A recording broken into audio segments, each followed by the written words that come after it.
ይኸውላችሁ በጌታ በመድኃኒዓለም እኔ ይቅርታ አድርጉልኝ። እኔ ቤተክርስቲያን ትምህርት ካለ አምጡልኝ። እሺ አይነ ጥላ ምናምን የሚባል ነገር እኔ አላምንም። እሺ ከይቅርታ ጋር አይነ ጥላ ዛር በዘር የሚተላለፍ በምናምን የሚመጣ በአመድ በኩል በዚህ በኩል አድርጎ እንደዚህ የሚያደርግ እኔ አላምንም። እኔ አልቀበልም። እስካሁን ያለመቀበሌ እንትን የሚል ከሆነ እኔ አልቀበልም። ይሄው በቃ መፍትሄው ተነግሮናል። መፍትሄው ጌታ ኢየሱስ ክርስቶስ ነው። እሱም መከተል ነው። አለቀ። ማንም ይባል ስማቸውን ማን እንደዘረዘረም አላውቅም። ይሄ ከየት ነው የመጣው ስማቸው? ሽጉጥ የሚፈራው ምናምን ምድሮ ይባሉሽ ንገሩኝ። ሽጉጥ የሚፈራው ምንድን ነው ስሙ?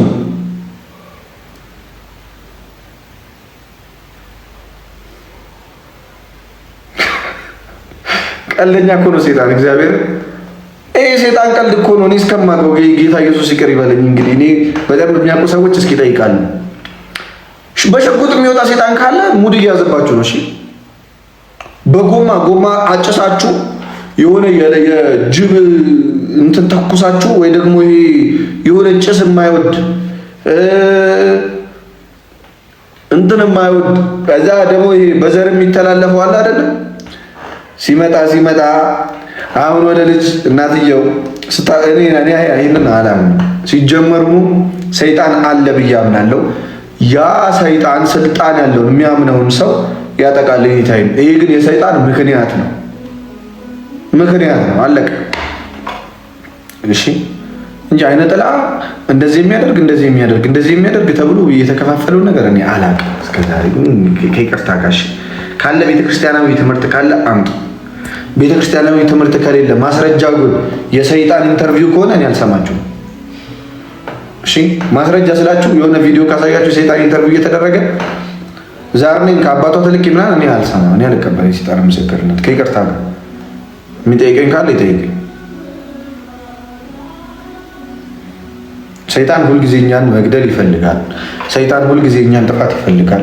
ባገኘው አጋጣሚ ደግሞ ይገባል። በጣም አራዳ ነው። አራዳ መሆኑን አውቃለሁ። ለምን ሄዶ ሙስሊሙም ጋር ይላል፣ ክርስቲያኑም ጋር ይላል፣ ፕሮቴስታንትም ጋር ይላል። የት እንደሆነ አይታወቅም። ሄዶ ገጠር ውስጥ ደግሞ በምን እያለ ይሰክሳቸዋል። መሳሪያ እንደዚህ ሲደቅኑበት ይላል። ጠንቋይ ቤት ሄድና ይወጣል። ደግሞ አለ ይሄ ምንድነው ቡዳ ነው ምናምን የሚባለው እሱ ደግሞ በምንድነው የሚወጣው? ጋይስ ምንድነው መፍትሄ? ጠንቋይ ቱ ካለባችሁ ይወጣል አይደል? ወይ የልጅቷን ሽንት ሲጠጣ እንደዛ የሚባልም ነገር አለ። ይሄ ተግማማ ነገር ነው። አይዘ ሽንት መጠጣት ምናምን ይሄ የሚወጣ ሰይጣን የለም። ይሄኛው እርግጠኛ ነኝ ነው ነገራችሁ። ይሄ ተግማማ ነገር ነው። ይቅርታ አድርጉልኝ። ይሄኛው ሌላውን ግን እስኪ በደንብ ማወቅ አለብኝ። ያው ሚዛን አድርጌ ልነግራችሁ አልችልም። ግን እንደ እኔ የሆነ ፊልም ላይ ነው ያየሁት። አክቹዋሊ ናጣጣ ሽንቷል ምናምን ብሎ ማለት ነው። ገጠር ውስጥ እንደ ቀልድ እንደ ጉድ ነው የሚጫወትባቸው። ይወጣል እኮ ለቀቅ ያደርጋል። ለምን ያሳምናል? ህዝቡን አያችሁ፣ ሰውን የራሱ ያደርጋል። ባይዘው ሰዎች ኢየሱስን ትተው የጠንቋይ ምራቅ ለሰይጣን ማውጫነት የሆነ በመተት ታስሯል። እኔ እፈታልሻለሁ፣ የሆነ የተሰራብሽ መተት አለ እፈታልሻለሁ። መች ነው የምትፈቱት? እንደዚህ ነገሮች አሉ። ፐርሰናል ከይቅርታ እኔ መብቴ ነው ደግሞ እሺ፣ መብቴ ነው። ቤተክርስቲያን የራሷ የሆነ አስተምሮ አለ። እኔ እስከማውቀው የራሷ የሆነ አስተምሮ አላት። መጽሐፍ ቅዱሳዊ አስተምሮ አለ። የአባቶች ትምህርት አለ። እና ሰይጣን ተልኮ ለምሳሌ አንድ ማስረጃ ልስጣችሁ። ለምሳሌ ሰይጣን ከጠንቋይ ተልኮ ዲ ላይ አይገባም። ይሄ እርግጠኛ ሆኜ ነው ነገራችሁ። አላምንም። ስለማላምን ዲ ላይ አይገባም።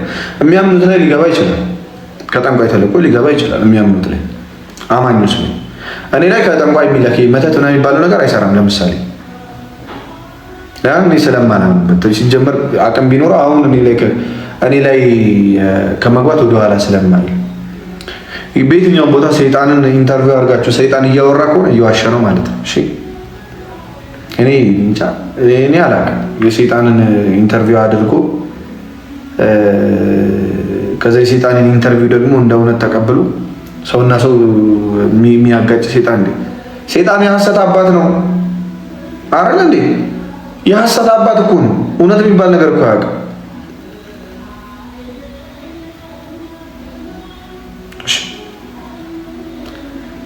እንግዲህ ጌታ ኢየሱስ ይሆናችሁ አያገባም። ግን እኔ አይመለከተኝም ሲጀመር። ይኸውና ላሳያችሁ። እንደ አባብዲን ጠይቁት ካላመናችሁ። እባካችሁን እንዳልክ ጋር ባና ትንሽ የሚረግሙት ሆነ እናቴ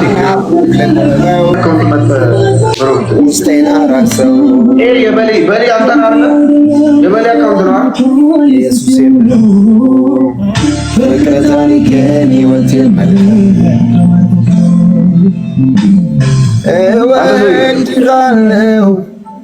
እወድሃለሁ ኢየሱስ ታሪኬ ቀየርከው።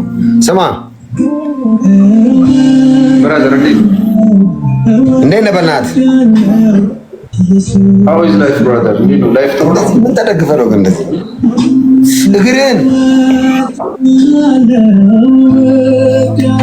በቃ እንዴት ነህ እንዳልክ አራን ነገር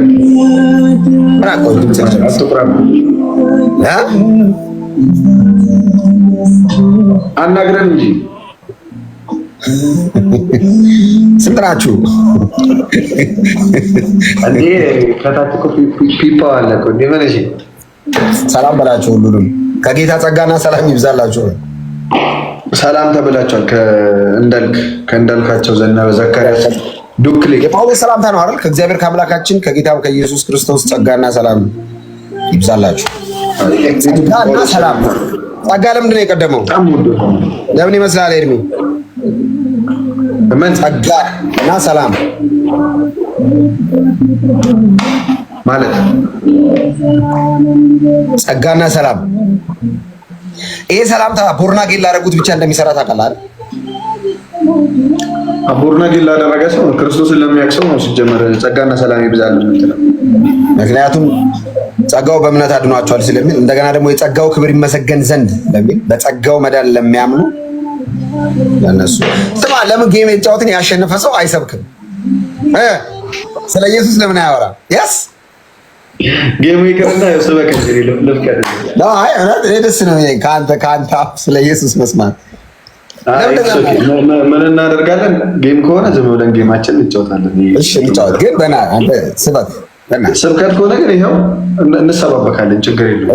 እሺ በቃ ይታያል። አሉና ጌም ላይ ግን ታፕታፕ ምናምን ነው ማለት ነው። ዋታ ትልቅ ሰው ነው። 31 ዓመቴ ነው። ወተህ ዋታ ሻወር ገብተህ ውጣ። ሊጥ ተባረክ። ስንት ኪሎ ደብል ነው የጌም እንደዚህ ጋይስ? ደብል አይሰማም እኮ አይሰማም። ስንት ኪሎ ነህ? ስንት ኪሎ ነህ? 76 75 82 70 ምናምን ይዘልኝ። እኔ 86 ኪሎ ነኝ። ይሄን ታምናለህ? እና አንቺ እኮ ወፍረሻል በጣም እኮ እንዳልካቸው የለውም ሄጃለሁ፣ ጥሻለሁ። ተስፋ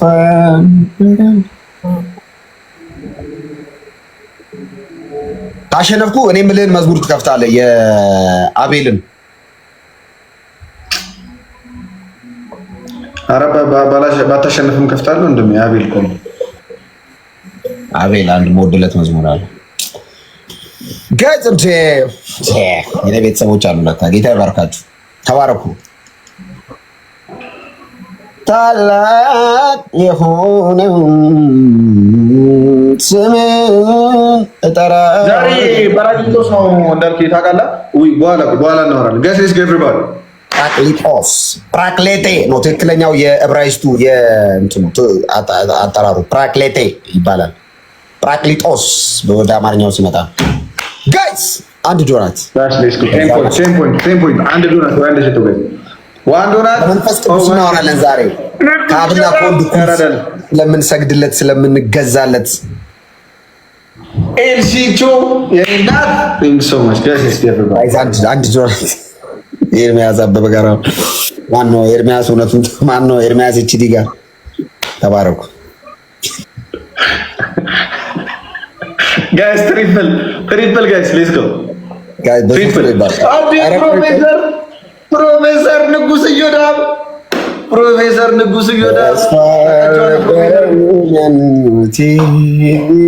ጋይስ ሌትስ ጎ ትሪፕል guys. Everybody. Triple guys. Guys. Triple guys. Professor, thank you so much, bro. Guys, triple. Ara triple and alpha. Please go. Use a triple, guys.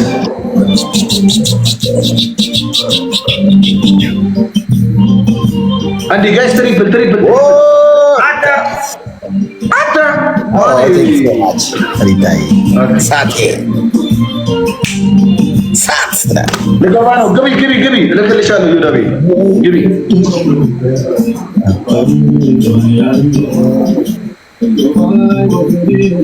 እንደማሸንፍ ታውቃለህ? ተሸንፈኝ ፓፓ።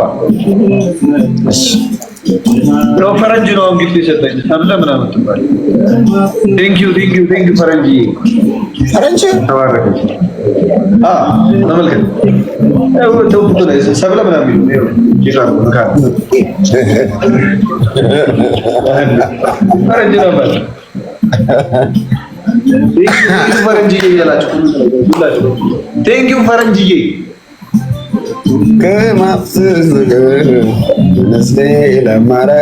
ኮመንት ላይ ብለው ቴንክ ዩ ፈረንጅዬ እያላችሁ ጻፉ ሁላችሁ።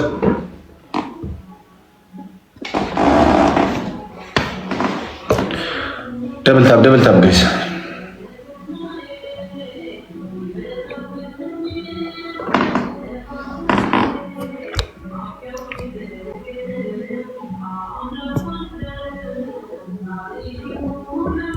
ሶፊ ቴንክ ዩ ጋይስ ቴንክ ዩ ፈረንጅዬ አይሚ መልካም ንግግር። ኧረ ጋይስ ታይሚንግ እንደ እንዳንሸነፍ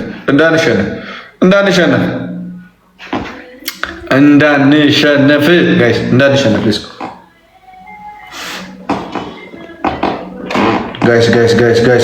ኤቨሪባዲ ኤፍራታ ቲንክ ጋይስ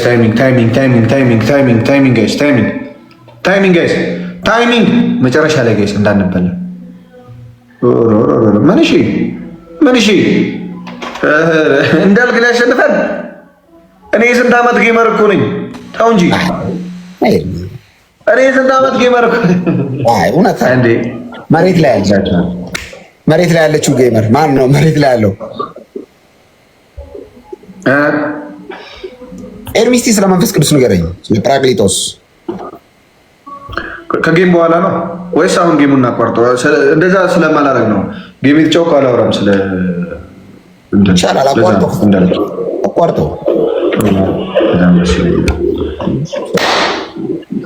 ተባረክ። እሺ አወራን በኋላ ጌም እንጫወታለን ስለ መንፈስ ቅዱስ። እሺ ደስ ይለኛል። እዛ ጋር መዝሙር አለብኝ። መንፈስ ቅዱስ አዝናኝ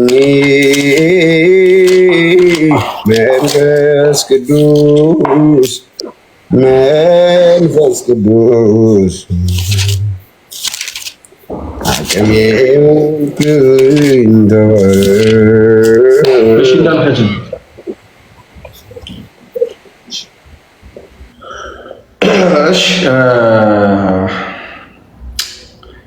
ያው ስለ መንፈስ ቅዱስ ስናወራ ስለምንድን ነው የምናወራው?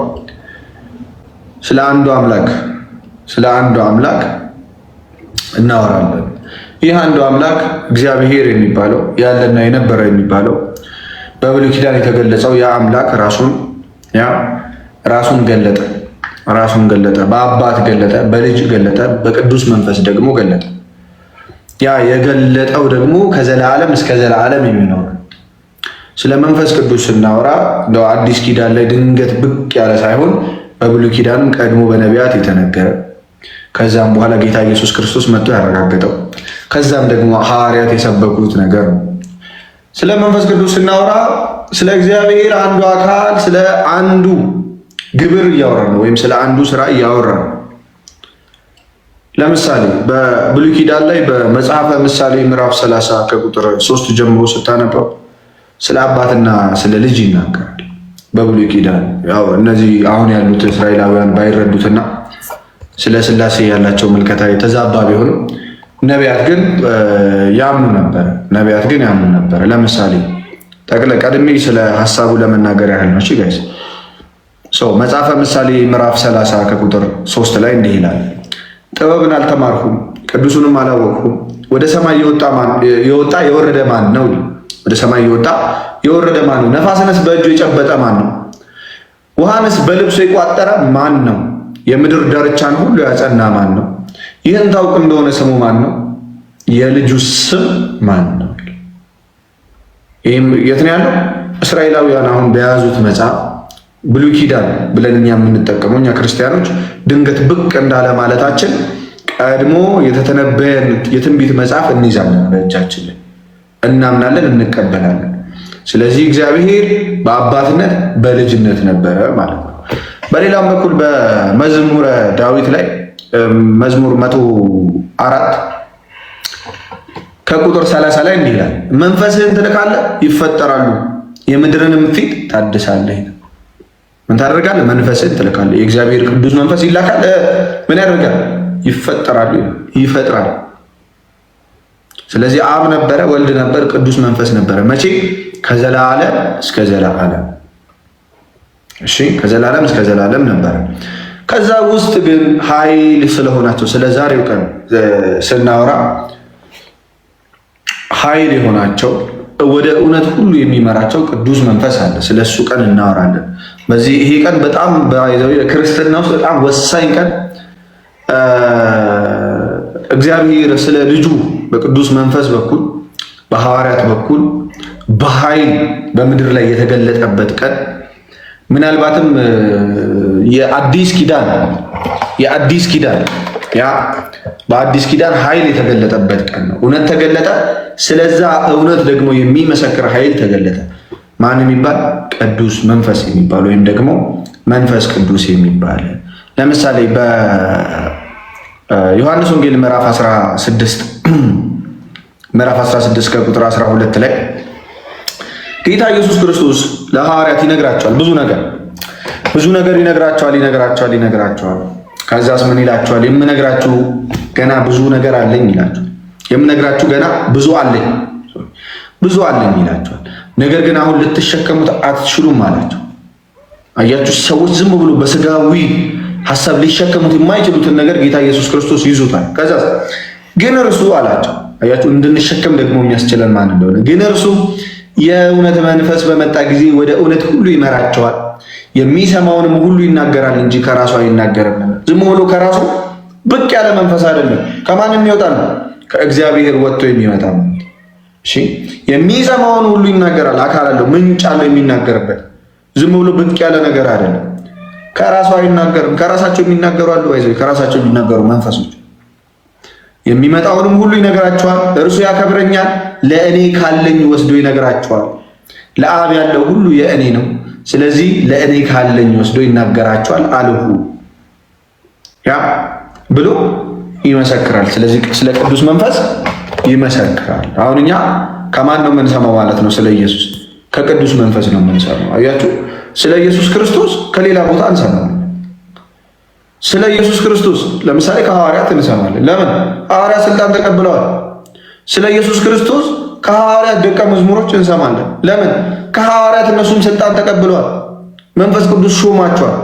የሆነ ሰው ግን መጥቶ ኢየሱስ ክርስቶስ አልተሰቀለም ካለ መብትህ ሌላ ያልተሰቀለ ኢየሱስ ክርስቶስ መከተል። ግንስ የተሰቀለውን ኢየሱስ ክርስቶስ ቀድሞ ተነግሯል፣ በኋላም ደግሞ መጥቶ ራሱ አረጋግጧል። ከዛ ሐዋርያት ደግሞ ሰብከውታል። ስለዚህ ቃል ማነው ስልጣን ያለው? ያ መንፈስ ቅዱስ ነው። ያ መንፈስ ቅዱስ በሐዋርያት ሥራ ምዕራፍ 2 ላይ ይወርዳል። የሐዋርያት ሥራ ምዕራፍ 2 ጀምሮ በዓለ ሀምሳ የተባለውን ቀን በደረሰ ጊዜ ሁሉም በአንድ ልብ ሆነው አብረው ሳሉ ድንገት እንደሚነጥቅ አውሎ ነፋስ ከሰማይ ድምፅ መጣ። ተቀምጠውም የነበሩትን ቤት ሁሉ ሞላው። እንደ እሳትም የተከፋፈሉ ልሳኖች ታዩአቸው፣ በእያንዳንዳቸውም ላይ ተቀመጡባቸው። በሁሉም መንፈስ ቅዱስ ሞላባቸው፣ መንፈስም ይናገሩ ዘንድ እንደሰጣቸው በሌላ ልሳኖች ይናገሩ ጀመረ። ያ ከሰማይም በታች ካሉ ሕዝብ ሁሉ በጸሎት የተጉ አይሁድ በኢየሩሳሌም ይኖሩ ነበረ። ይህም ድምፅ በሆነ ጊዜ ሁሉ ተሰበሰቡ፣ እያንዳንዱም በገዛ ቋንቋ ሲናገሩ ይሰማ ስለነበረ የሚሉትን አጡ። ተገርሞም ተደንቆም እንዲህ አሉ፣ እነሆ እነዚህ የሚናገሩት ሁሉ የገሊላ ሰዎች አይደሉምን? እኛ እያንዳንዳችን የተወለድንበትን የገዛ ቋንቋችንን እንዴት እንሰማለን? ብሎ ህዝቡን ሁሉ ከዘረዘረ በኋላ ከዛስ ምን ይላል መሰላችሁ? በማን ቋንቋ እንዳወሩ ይናገራል። ሰዎቹን እዛ ጋር የነበሩት ሰዎችን ከዛስ ምን ይላል? የእግዚአብሔርን ታላቅ ስራ 11 ላይ የእግዚአብሔርን ታላቅ ስራ በልሳኖቻችን የቀርጤስና የአረብ ሰዎች ካለ በኋላ የእግዚአብሔርን ታላቅ ስራ በልሳኖቻችን ሲናገሩ እንሰማቸዋለን። ሁሉም ተገረሙና መንትተው እርስ በርሳቸው እንጃ ይህ ምን ይሆናሉ? ሌሎች ግን እያፌዙባቸው ጉሽ የወይን ጠጅ ጠግበዋል አሉ።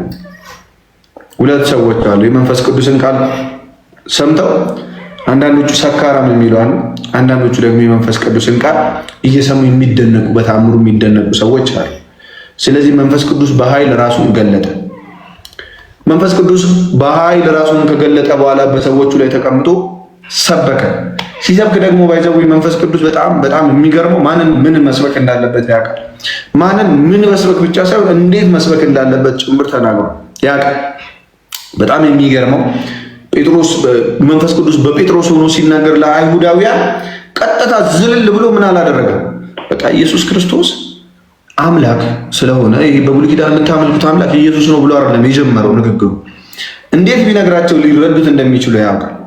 ስለዚህ ልክ ጌታ ኢየሱስ ክርስቶስ ለአይሁዳውያን ይናገር እንደነበረው ቀድሞ ያ ክርስቶስ ይዞት የመጣው ቃል እውነት መሆኑን ክርስቶስ ይዞ የመጣው ቃል እውነት እንደሆነ ነው ማረጋገጫ ይሰጣቸው።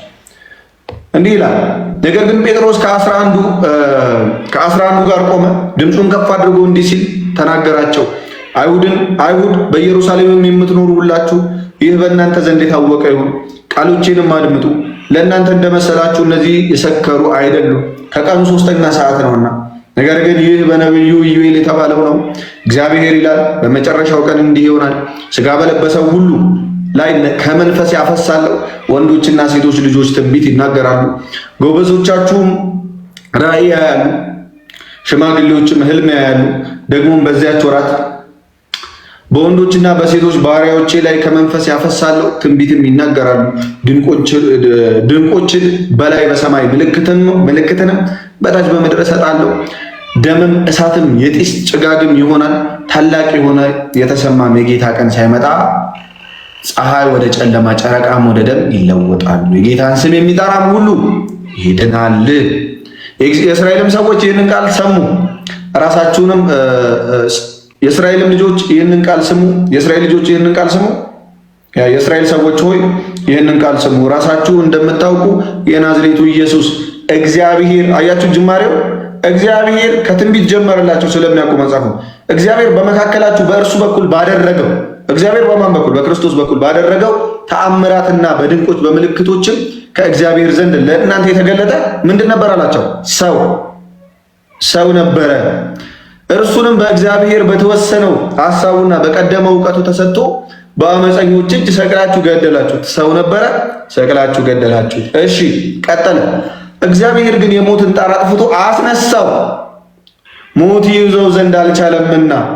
ከዛስ ትንቢት ይነግራቸዋል። ዳዊት ለእርሱ እንዲህ ይላልና ጌታን ሁል ጊዜ በፊት ያየሁት እንዳልታወቅ በቀኜ ነውና፣ ስለዚህ ልቤን ደስ አለው፣ ልሳኔም ሐሴት አደረገ። ደግሞም ሥጋዬ በተስፋ ያድራል፣ ነፍሴን በሲኦል አትተዋትምና። ቅዱስህንም መበስበስ ያይ ዘንድ አትሰጠውም። የሕይወትን መንገድ አሳወቅኸኝ፣ ከፊት ጋር ደስታን ትሞላብኛለህ። ወንድሞች ሆይ ስለ አባቶች አለቃ ስለ ዳዊት እንደሞተም እንደተቀበረም ለእናንተ በግልጥ እናገር ዘንድ ፍቀዱልኝ። መቃብሩም እስከዛሬ በእኛ ዘንድ ነው። ይህንንም ነገራችሁ ባይዘው እንዴት ወንጌልን ሊሰብክ እንደነበር ላስረዳችሁ ነው። በጣም ከይቅርታ ጋር ይሄ ነው እንዳረዘምኩት ንባቡን፣ ግን ወንጌልን ለአይሁድ እንዴት እንዲሰብካቸው እንደነበረ ከዛ ነቢይ ስለሆነ ከወገቡም ፍሬ በዙፋኑ ያስቀምጥ ዘንድ እግዚአብሔር መሐላ እንደማለለት ስላወቀ ስለ ክርስቶስ ትንሣኤ አስቀድሞ አይቶ ነፍሱን በሲኦል እንዳልቀረች ሥጋውን መበስበስን እንዳላየ ተናገረ። ይህንን ኢየሱስ እግዚአብሔር አስነሳው። ለዚህም ነገር እኛ ሁላችን ምስክሮች ነን። ስለዚህ በእግዚአብሔር ቀኝ ከፍ ከፍ ብሎና የመንፈስ ቅዱስን የተስፋ ቃል ከአብ ተቀብሎ ይህን እናንተ አሁን የምታዩትና የምትሰሙትን አፈሰሰው።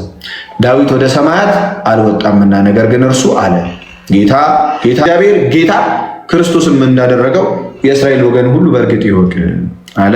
ይህንን በሰሙ ጊዜ ልባቸው ተነካ። ጴጥሮስና ሌሎችም ሐዋርያት ወንድሞች ሆይ ምን እናድርግ ብለው አሏቸው። አያችሁ፣ በመንፈስ ቅዱስ ሲነኩ ምን አሏቸው? ምን እናድርግ ብለው አሏቸው። ጴጥሮስም ንስሐ ግቡ፣ ኃጢአታችሁ የሚሰረይ ዘንድ እያንዳንዳችሁ በኢየሱስ ክርስቶስ ስም ተጠመቁ፣ የመንፈስ ቅዱስ ስጦታን ትቀበላላችሁ አለ። ይሄ መንፈስ ቅዱስ ከወረደ በኋላ የመጀመሪያ ወንጌል ነው። የሐዋርያት ሥራ ላይ መንፈስ ቅዱስ በኃይል ከወረደ በኋላ የመጀመሪያው ወንጌል ነው መጽሐፍ ቅዱስ ላይ የተጠቀሰው። ስለዚህ ለአይሁዳውያን ልክ እንደ አይሁዳውያን አድርጎ ይነግራቸው ነበር። በጣም ነው የሚገርመው። እና ክርስቶስን ከምንነቱ ጀምሮ እውነት መሆኑን ከተናገራቸው በኋላ ምን ማድረግ እንዳለባቸው ደግሞ ይነግራቸዋል። ስለዚህ መንፈስ ቅዱስ ምን የሚያደርግ ነው? ወደ እውነት ሁሉ የሚመራ ነው። ስለ ክርስቶስ የሚመሰክር ነው። ስለ ክርስቶስ ሲመሰክር ደግሞ በተመረጡ ሰዎች ላይ ይቀመጣል። ክርስቶስ በመረጣቸው ሰዎች ላይ ይቀመጣል። ያ ክርስቶስ የመረጣቸው ሰዎች ደግሞ ፕሪች በሚያደርጉ ሰዓት ልባቸው ክፍት ወደሆነ ሁሉ ይገባና ምን ያደርጋል? ያን ቃል እንዲሰሙት እንዲቀበሉት ያደርጋል። በሌሎችም ቦታ ተገልጿል። ይህ መንፈስ ቅዱስ በልሳን እንድንናገር የሚያደርግ ኃይል ነው። የሐዋርያትን ልሳን ማለት ነው። ሐዋርያት የሚናገሩትን ልሳን ለምን ወደ ዓለም ሁሉ ሂዱ አላቸው። ለምሳሌ ጌታ ኢየሱስ ወንጌልን ለፍጥረት ሁሉ ስበኩ አላቸው። ከዛስ ወንጌልን ለፍጥረት ሁሉ ሲሰብኩ በምንኛ ይሰብካሉ? በአማርኛ፣ በኦሮምኛ፣ በትግረኛ አይደለም፣ በልሳን ይሰብካሉ። ያ ልሳን ደግሞ ምን የሚያደርግ ነው? ከሰው ሁሉ የሰው ሁሉ የሚናገረውን ቋንቋ እንዲችሉ የሚያደርግ መንፈስ ኃይል ነው። ይሄ አዲስ ቋንቋ ተብሎ በመጽሐፍ ቅዱስ ላይ ተገልጧል። እና የቋንቋ ችግር እንዳይኖርብን፣ የአረዳድ ችግር እንዳይኖርብን፣ ያለመመስከር ችግር እንዳይኖርብን፣ ኃይል እንዲኖረን፣ ክርስቶስን በኃይል መቀበል እንድንችል፣ ስለ ክርስቶስ ያለንን እውቀት የሚያሳድግልን እግዚአብሔር የሆነ ዝም ብሎ ከሆነ ቦታ ያልመጣ ከእግዚአብሔር የሚወጣ ያ መንፈስ ቅዱስ መንፈስ ይባላል። ያ መንፈስ ቅዱስ ደግሞ ወደ እውነት ሁሉ የሚመራን ነው። እንግዲህ በትንሹ ይሄ ነው። በትንሹ በጣም በጥቂቱ ቀን ሙሉ ቢወራ አያልቅም።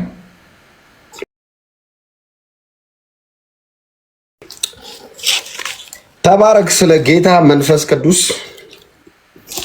ከእግዚአብሔር አብና ከእግዚአብሔር ወልድ እኩል ለምንሰግድለት ለምንገዛለት ታላቁ አምላካችን ስለ መንፈስ ቅዱስ ያወራው ነገር ከመጽሐፍ ቅዱስ አንጻር ነው። ትክክል ነው። እግዚአብሔር ይባርክ። እድሜ ይስጥ። መንፈስ ቅዱስን ከኦሪት ዘፍጥረት ከምዕራፍ 1 ጀምረን ማየት እንችላለን። ያው ከግብር አንጻር ካየን ለምሳሌ እንደ አንድ ወንጌላዊ አማኝ ህብረት ውስጥ እንዳለ ሰው እግዚአብሔር አብ በልጁ በኢየሱስ ክርስቶስ በኩል ኃጢአትን እንደቀጣ ኢየሱስ ክርስቶስ ስጋ ለብሶ በመካከላችን ተገኝቶ እኛን መስሎ በፈጠረው ዓለም ላይ የፈጠረውን ስጋ ለብሶ ያድነን እንደመጣ በመስቀል ላይ ሞቶ የሞትን ጣር እንዳጠፋ ለብዙዎች ኃጢአት ደሙን እንዳፈሰሰ የዚህ የክርስቶስ ኢየሱስ የመስቀል ስራ ወንጌል ሕያውና እውነተኛ ምስክር መንፈስ ቅዱስ ሆነ። እማምን ሰው ነኝ። መንፈስ ቅዱስ የክርስቶስ ኢየሱስ እውነተኛና ትክክለኛ ምስክር ነው። አሁን አንዳንድ ጊዜ ወንጌል ስለሰበከን አይደለም ሰዎች የሚድኑት፣ በመንፈስ ቅዱስ በኩል ስለተሰበከ ነው ሰው የሚድነው። ምክንያቱም ሰው በመንፈስ ቅዱስ ካልሆነ የክርስቶስ ኢየሱስ ወንጌል ሊበራለት እንደማይችል ጳውሎስ ይናገራል። አለመብራት ብቻ አይደለም ኢየሱስ ጌታ ነው ማለት አይችልም። መንፈስ ቅዱስ የክርስቶስ ኢየሱስ ትክክለኛ ምስክር ነው። ቀደም አንተ የጠቀስከው አንድ የመጽሐፍ ቅዱስ ክፍል አለ። ትክክለኛ የመጽሐፍ ቅዱስ ክፍል ዮሐንስ ወንጌል ምዕራፍ 16 ላይ በጣም የምወደው ክፍል ሁሌም ባነበብ ቁጥር በጣም ደስ የሚለኝ እሱ ክፍል እና ጌታ መንፈስ ቅዱስን ይበልጥ ደግሞ ቅርባችን እንደሆነ ነው የሚናገረው እና እንደዚህ ይላል። ጌታ ራሱ ነው ያወራው እና ከስንት ጀምሮ ላንብብ መሰለ? ከ6 ጀምሮ ላንብብ። ነገር ግን ይህን ስለተናገርኳችሁ ሐዘን በልባችሁ ሞልቷል። እኔ ግን እውነት እነግራችኋለሁ፣ እኔ እንድሄድ ይሻላችኋል አለ ጌታ ኢየሱስ ለደቀ መዛሙርቱ ነው የሚለው። እኔ እሄዳለሁ፣ መሄድ ብቻ ሳይሆን ይሻላልም ጭምር። እኔ ብሄድ ይሻላል አላቸው እና እኔ ባልሄድ አጽናኙ ወደ እናንተ አይመጣም። እኔ ብሄድ ግን እርሱን እልክላችኋለሁ። እርሱ መጥቶ ስለ ኃጢአት፣ ስለ ጽድቅ፣ ስለ ፍርድም ዓለምን ይወቅሳል። አሁን የመንፈስ ቅዱስ ከመጣ በኋላ የመጀመሪያው ስራው ምንድን ነው? ጌታችን ስለ መንፈስ ቅዱስ ያው ስለ ኃጢአት፣ ስለ ጽድቅና ስለ ፍርድ ዓለምን ይወቅሳል። ኃጢአት ምንድን ነው? ጌታ ራሱ ነው የሚያብራራው ይሄንን። እኔ ብሄድ ግን እርሱን እልክላችኋልና እርሱም መጥቶ ስለ ኃጢአት፣ ስለ ጽድቅም ስለ ፍርድም ዓለምን ይወቅሳልና ኃጢአት በእኔ ስለማያምኑ ነው። አሁን ኃጢአት ማለት የመጀመሪያው በጌታ በኢየሱስ ክርስቶስ አለማመን። ምክንያቱም የሰውን ልጅ ዘላለምም የሚቀይረውም ዘላለምን ሽፍት የሚያደርገውም በክርስቶስ ኢየሱስ ማመን አለማመን። ማመን የዘላለም ሕይወት አለው፣ አለማመን ወደ ፍርድ ይነዳል። ስለዚህ ይሄንን የሚወቅሰው ይሄንን የሚነግረው ማን ነው? መንፈስ ቅዱስ ነው ማለት ነው። የእግዚአብሔር መንፈስ ያ ክቡሩ መንፈስ በእኛ በኃጢአተኞች ውስጥ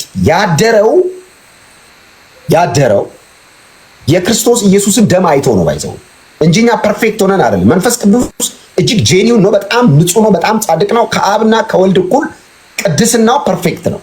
እና እንዴት ነው ከዋና ከመንፈስ ስንወለድ በእኛ ውስጥ የሚያድረው መንፈስ ቅዱስ ካልክ እኛ የመንፈስ ቅዱስ ትክክለኛ ማደሪያ ምን ነው በክርስቶስ ኢየሱስ ስናምን ነው ማለት ነው። የክርስቶስ ኢየሱስ ደም መንፈስ ቅዱስ በእኛ ውስጥ እንዲያድር አድርጓል ማለት ነው መጽሐፍ ይህንን ስለሚል።